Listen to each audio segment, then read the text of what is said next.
I'll tell you exactly what happened. Don Hewitt, again, asked me if I would be a producer on 60 Minutes. And I was so horrified by that request. And everybody on Who's Who wanted to be on 60 Minutes, except I didn't want to be on 60 Minutes. I didn't want to be on 60 Minutes because I didn't want to have a correspondent ask my questions.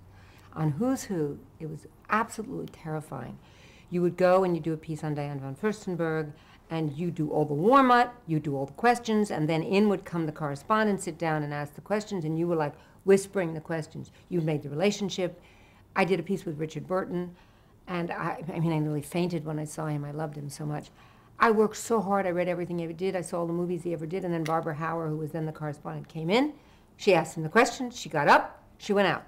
We went to Diane von Furstenberg's house. She went through the front door. I went through the back door with the crew. I had been working on Diane for 2 weeks on her little wrap dress. I'd been in her factory. I'd shot without air conditioning. I'd done everything you could possibly do to make this piece good.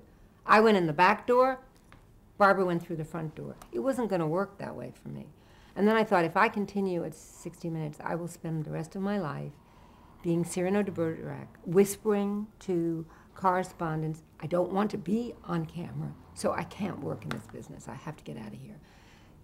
And so when the HBO thing came along, whatever this HBO thing was, and I was about to give it away, I thought, hey, wait a second, maybe I could do stories where the stories were about the people, and you didn't have to have someone standing there and telling you the stories, that the people would stand for themselves. And I wouldn't be on camera, which I didn't want to do, and nobody else would be asking my questions. And that was really why I thought, oh, HBO, they want somebody to direct documents. I'll go over there. That's pretty much why I went. It was a very low-paying job. It was all guys.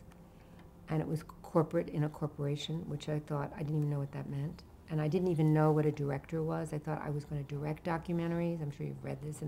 And the thing is, I didn't know that there was like a pecking thing. You were like a manager, assistant manager, manager, director, vice president, senior, then executive, then president. I didn't know that it was like the military, that there was this stepping thing. I thought I was directing documentary. And I went to a store called Energetics, which I'd seen. I lived on 35th Street at the time, and I looked in, they had ugly old lady shoes, and I thought, if I'm going to be directing documentaries, I need comfortable shoes. So I bought these comfortable shoes, and I went to work with these hideous shoes, I remember. And then I realized, they gave me a desk, that I was the director of documentaries, that I wasn't directing documentaries. And that was the beginning of my climb to fame and fortune. How beautiful I was, of course. What do you see in me? A slave. You know, what does any boss see in their hiree? I think they were desperate, frankly, to hire people. I don't think he saw anything particularly in me. I think it was very hard to get people to work for this thing called HBO. Nobody knew what it was. It was a 13-week contract, which means you didn't want security. There were no benefits. It was just 13 weeks of a job. I mean, how are you going to get someone to take a 13-week job? Most people in television had a job.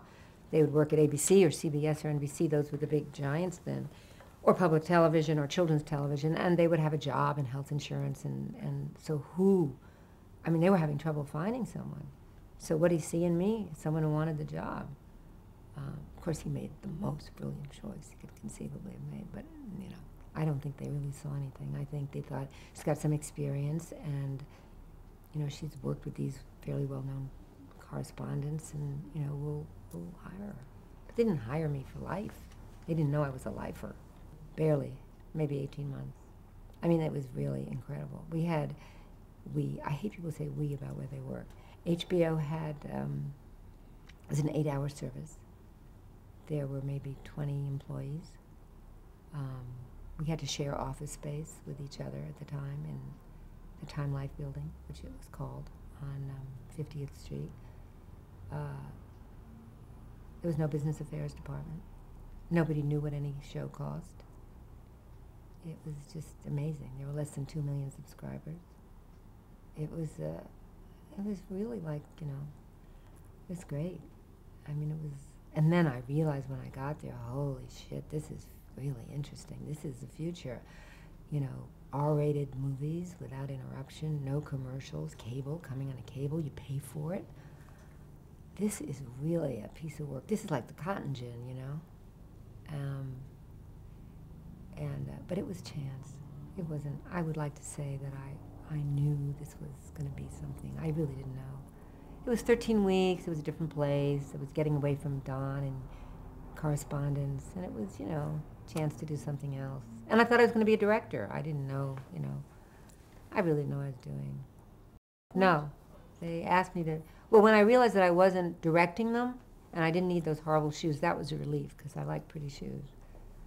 I wonder what I did with those shoes. They were wide, and I have narrow feet. But anyway, I got, like, comfortable shoes. Comfortable shoes. Sensible shoes. I don't like sensible things.